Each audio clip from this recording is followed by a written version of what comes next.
This week in WWE was filled with ruthless attacks, championship matches, and a standoff that we never thought we will see.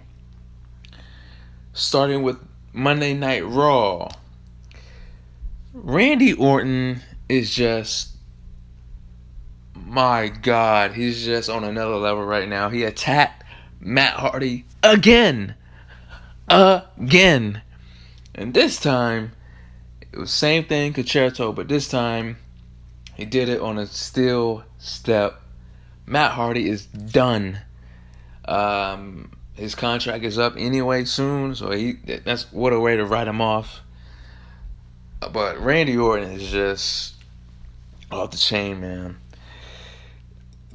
Randy Orton, man. So Charlotte Flair cuts a amazing promo against Rhea Ripley that, like she was basically saying like she carried NXT for women like Rhea Ripley to shine in the NXT that's going on right now.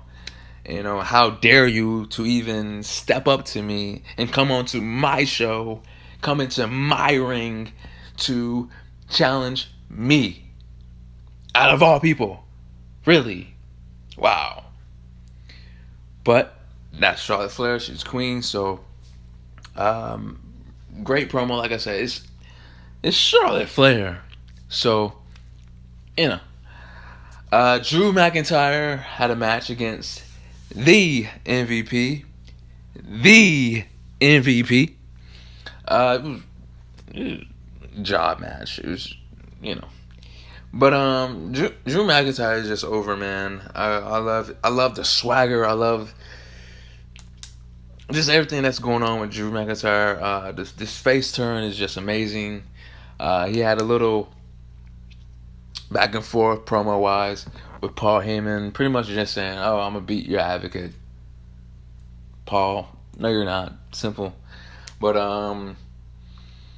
yeah, Drew McIntyre. Drew McIntyre is on another level right now. And I hope and pray he beats Brock. I hope and pray he beats Brock at WrestleMania. So, yeah. The Monday Night Messiah, Seth Rollins' sermon was incredible. His this thing that he got going on, this heel turn, is just amazing. It saved Seth Rollins' career, to be honest with you. He was just going nowhere really with this babyface run, which lasted pretty much a year. With his Universal Championship run, even before that, Intercontinental Champion. He did pretty good with the title. Like, had amazing defenses against Dolph Ziggler, going back and forth with Dolph Ziggler for a while, like literally the whole summer of last year. So, this whole Messiah thing is just crazy, and with Buddy Murphy and Akam Rezard of AOP, it's just a 2-on-1 situation. Like it's something for Seth Rollins to do and just see what he can do with this character, as well as put three guys that wasn't really doing anything on TV every single week in Murphy and AOP. So I love it. But it was cut short by KO and the Viking Raiders interrupting and just continuing with that storyline again. And yeah.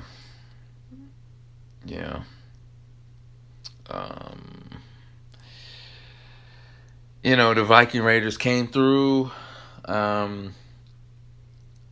beating down everybody. Rollins was doing what Rollins does and leaving the ring, and KO cut him short and did stunner. You know what I'm saying? So, yeah.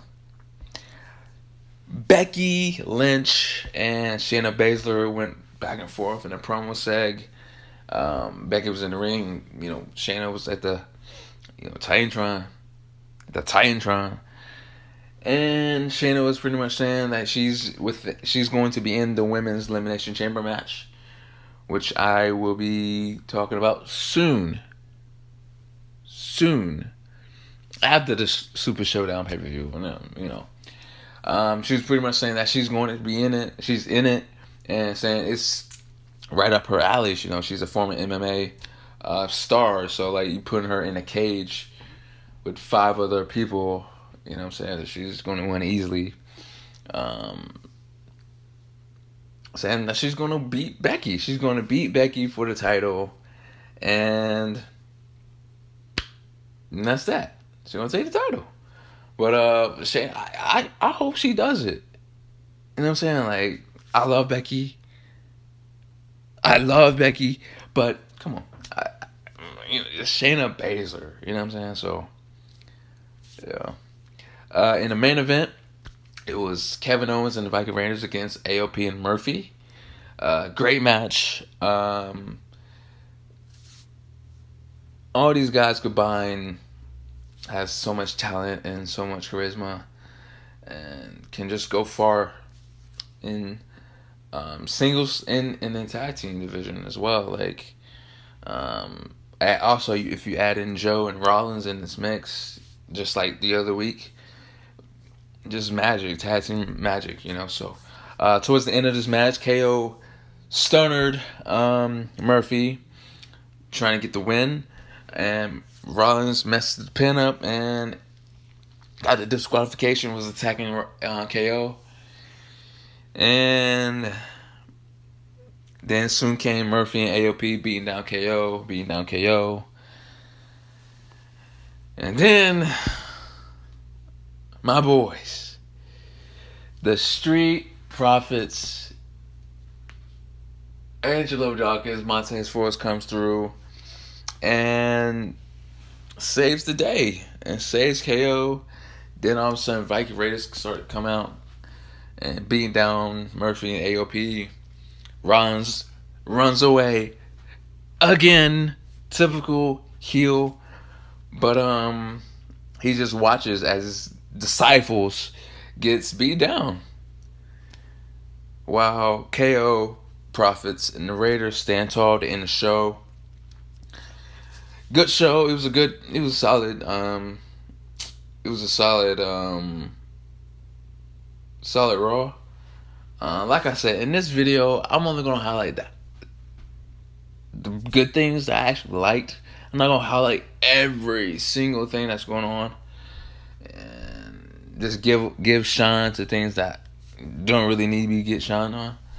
You know what I'm saying? So that's the major things that I liked about Raw, and I'm excited to see what happens. Randy Orton. It's Randy Orton. You know what I'm saying? So who's the Viper gonna strike next? Who is he gonna strike next? And yeah. So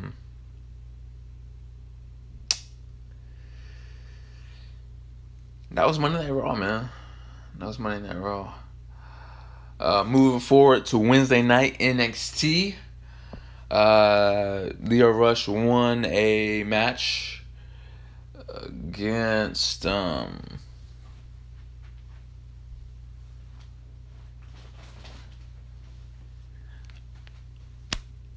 he beat somebody for his shot at the Cruiserweight title. He beat somebody.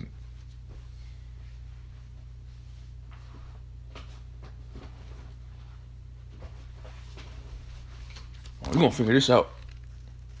Hold on.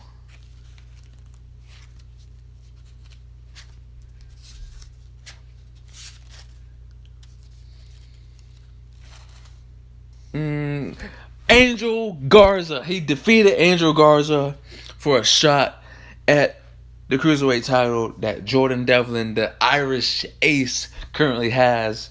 And this was a good match. I figured Jordan Devlin was going to win. He just got it. And he did. Did exactly that. He did his finisher, grabbing his opponent from the ground by his arm and just pulling him and pretty much doing an angle slam from the ground up by pushing him, pulling him rather. This is a good match. Solid match. Like I said, I love watching the cruiserweights just go. High flying moves, just the quickness in the ring, just the high flying action, man. I've always loved that. Rather than just two big guys just going back and forth. It was a good match. Jordan Devlin, still your NXT Cruiserweight Champion. What's next for Leo? What's next for Leo? We'll see. Caden Carter had a matchup against Chelsea Green. Now, this match is only on this list simply because of what happened in between the match. Bianca Belair comes through in the match. She didn't even attack these women. She didn't do anything to these women. And she just simply came through and said, and just pretty much cut a promo during that match. And said, Charlotte, I'm coming for you. Show up next week and I'm going to beat you down. You know what I'm saying? Like I indicated in the NXT TakeOver Portland show, Charlotte did declare that she would face Rhea Ripley at WrestleMania for the NXT Women's title and attack Rhea in the process. And as well as she was leaving the ring, she attacked Belair, and Belair was feeling it, and that made her come through between this match and declare a match between her and the Queen. And as soon as she did this, she simply left the ring and the match continued. Weird, but that's how it happened. Chelsea Green won this match. Like I said, the only reason why this thing's up here is because of Belair. Keith Lee had a match against Kona Reeves. Now, the only reason why this match is on is because what happened after the match. It was a job match. Dijakovic comes through pretty much saying that, the only reason why you won, Keith, the reason why you beat me at NXT TakeOver Portland is because, my back, my back was hurt. If my back wasn't hurt, I would have finished you. I want my rematch. We should fight forever. Blah, blah, blah. Keith Lee, being the champion that he is, he's not going to turn down the challenge. And he was like, anytime, any place, Dijakovic, we can do it. Let's go for NXT North American title. So, when are these guys going to go back and forth? Is it going to be next week? Is it going to be next week? But, we shall see. Dakota Kai and Tegan Nox. It was announced that Dakota Kai and Tegan Nox will battle 2 weeks in advance in a steel cage match. Now, at NXT TakeOver Portland, like I said, Dakota Kai was going to win. But in what way, in what fashion did Dakota Kai win this match? Wow. While Tegan Nox was on the top rope, planning on doing some type of splash on Dakota Kai while on the top rope, and Dakota was on the table. Gonzalez, what is it, like Regina? It started with an R. Regina, something like that. Gonzalez comes through and helps Dakota Kai wins this match, and now they're just some type of team now. Blah blah blah. So what better way? It's not a better way, but what better way to get her off? Get her not involved in the match when it's still a cage match between Kai and Nox. So I think Nox is gonna win this. Like I said, it's 2 weeks in advance, but I'm excited for it. I'm excited to see it, and based off of their performance in NXT TakeOver Portland's match between them in a street fight, what they did in that match, I can't even imagine what they're going to do in the steel cage. So, I'm excited. I'm excited. So, women's wrestling. So, um, now after NXT Takeover's Portland match between Gargano and Balor, begs the question to ask, what's next for Finn Balor? You know, Finn Balor comes through NXT after a horrific main roster performance, you know, doing nothing pretty much and losing to this guy, and even though he lost to this guy, he looked good in the loss and getting this championship and only holding it for like 2 months only for lose to this guy and only for him to lose it a week. You know, like it's just all these things. And you know, the last thing he did was pretty much job to the Fiend, Bray Wyatt, when he first debuted, and that was a way to get him off TV. And I guess some stuff reflecting and just living life pretty much. The decision was to put him back in NXT and just pretty much rebrand himself and just get a better sense of who exactly is Finn Balor. And so he started out, you know, coming and, you know, did a standoff against Adam Cole. And that kind of teased like, oh, he's going to go straight to the NXT World Title picture that quick. And be the babyface that he always has been, right? So one night on NXT, it was the Undisputed Era of Cole, Fish, O'Reilly, and Strong in the ring facing off against Gargano and Ciampa. Finn Balor comes through, acting as if he was going to help Gargano and Ciampa. And next thing you know, the kick heard around the world on Gargano, the entire Full Sail Arena in silence. Nobody expected Finn Balor, first of all, to even do that or to be heel. He's been a baby ever since he's been in the WWE. So he just becomes this terrific heel that I always wanted him to be. I wanted to be a heel even when he first started. I wanted him to be heel. When he was Intercontinental Champion, I wanted him to be heel. All these things I wanted him to be. You know, sometimes like a change of character can do wonders for a character. Changing as far as like your entrance theme, like entrance music, the way you walk, the way you carry yourself. All these little aspects of a character can do wonders, changing as if, you know, can do amazing things for your stock in the WWE. So this heel turn for Finn was amazing. Then that led to, Gargano and Finn was originally going to happen, I think, at War Games. No, was it War Games? Nah. It was at let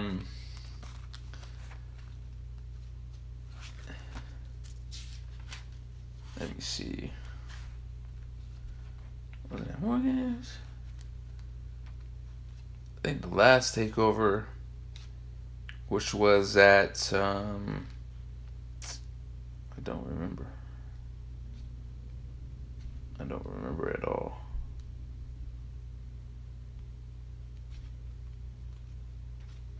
Whichever one it was against Matt Riddle. I'm gonna figure this out. Hold on.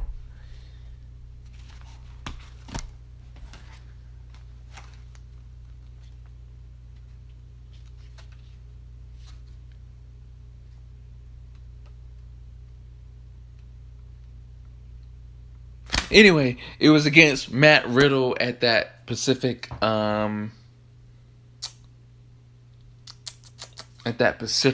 takeover, and He won. Then that led up to the Worlds Collide event against Dragonovich. He won. Then the Gargano match. He won. So what's next? Is it going to be against? Is it going to be lead up to him against Adam Cole possibly? I'm just excited for Finn. You know, what in this position for him to be in, and yeah, Finn Balor, man. And in the main event, it was the returning Velveteen Dream against Roderick Strong. I call him Roddy Strong. Amazing match. All these two guys going in the ring together never disappoints. Like I said in last week's episode, I said that Dream comes back and he pretty much intimidates Roddy about his wife and his family. Is that like what something happens to you, and he's gonna be right there for his wife, whatever. So they was playing off that little story within the match, and towards the end, of course, Cole, O'Reilly, and Fish comes through, just the heels that they are, and trying to distract Dream so Roddy can get the win, which didn't happen by a roll up. I think Dream got him, but to end the show, to end NXT's episode, Undisputed Era just beat down Dream, and that's how the show ended, with Dream on his back and all four gentlemen standing tall. Solid episode.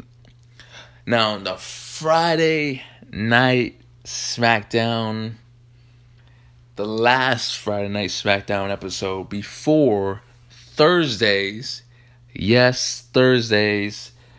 epic WWE Super Showdown event in Saudi Arabia. So this was pretty much the go home show for that particular event, and we had the standoff between Goldberg and the Fiend,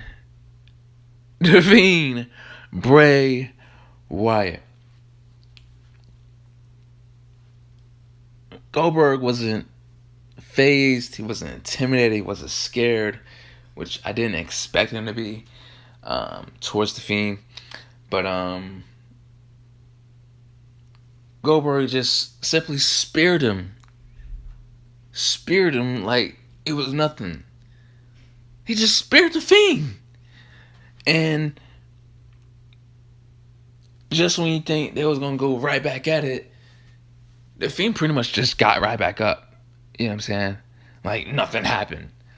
And like I said, like right before things were about to go back and forth, the lights go out, the Fiend is nowhere to be found.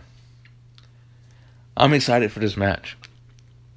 Goldberg better not disappoint me. You know what I'm saying? I'll be in class when the show is going on, but it's in Saudi Arabia, so time, so yeah.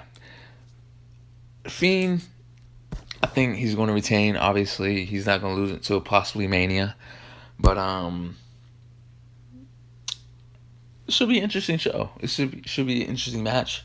I'm interested to see like how's that dynamic going to work between these guys. Goldberg has a history of just bad matches, and the Fiend can pretty much work with anybody. So I'm excited. So we'll see what happens, man. We'll see what happens. And a moment of Bliss, featuring the hosts Alexa Bliss and Nikki Cross. Their guests for the episode was the Bella Twins, Nikki and Brie.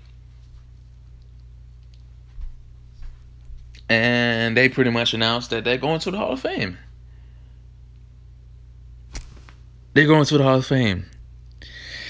Now, I'm gonna be honest, like, I've never really been the hugest fans of both of these women, as far as like their wrestling abilities. Like, Nikki pretty much stepped it up a little bit though, as far as her in-ring work. During her match, during her little feud thing going on with Carmella, when Carmella first came onto the scene on the main roster. Her matches with Charlotte, when she first came to the game. Her match with Ronda Rousey at the first ever female all women's pay-per-view at Evolution, which main evented the show, which I feel like Charlotte and Becky should have main evented, but whatever. You know what I'm saying? Whatever. But I thought it was a good match. So outside of that, but I'm excited. I'm not one of these people that just trashes on things. I try to look at the positives rather than just down people. So I'm excited for them. Nikki and Brie. So Hall of Fame. Now my boys, the So's Jimmy and Jay comes out and simply says they want the tag team titles. They want the tag team titles. 6-time tag team champions. Then the New Day comes out and, they pretty much go back and forth like, because the New Day are the current tag team champions. And so they were just playing off the 6-time champions, and then Big E said, "Oh, we're the 7-time champions. So that means we're better than you, right?" Had that little weird, awkward standoff. Then Miz and Morrison comes out. Ziggler and Rude comes out. And the match starts between all 8 gentlemen. Usos, New Day versus Miz, Morrison, Ziggler, and Rude. Great match. It was a great match. It was a good match. Usos, New Day does win this match. And I'm excited. We'll see. Like I said, this was pretty much the go home show for Super Showdown. Miz and Morrison have championship tag team title shot against the New Day for the SmackDown tag team titles at Super Showdown, and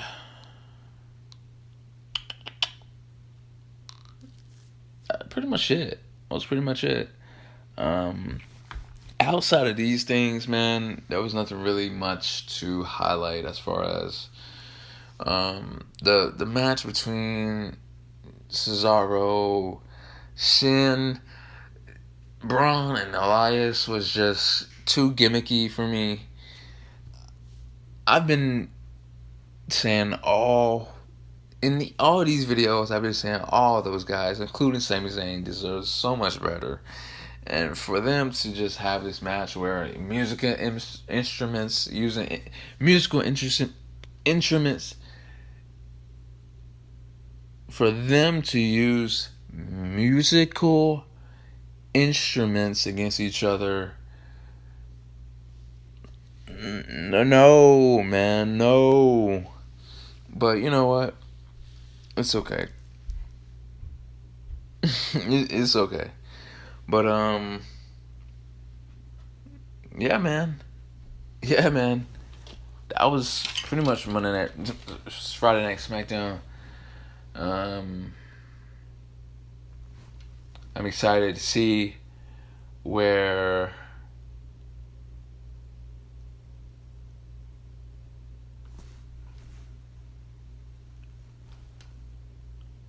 what happens between the Fiend, Bray Wyatt, and Goldberg. You know what I'm saying? That dynamic between those guys, and we'll see. We'll see, man. And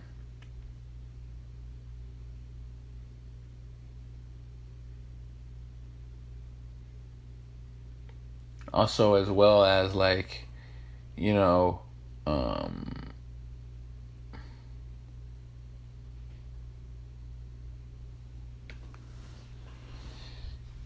the whole Valentine thing with, Otis, Drew, Dolph, and Mandy Rose. Pretty entertaining. I'm excited where everything else goes, and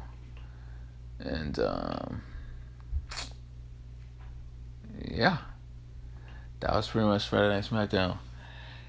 And this has been the week of WWE. This week in WWE. And until next week's episode, yes, sir.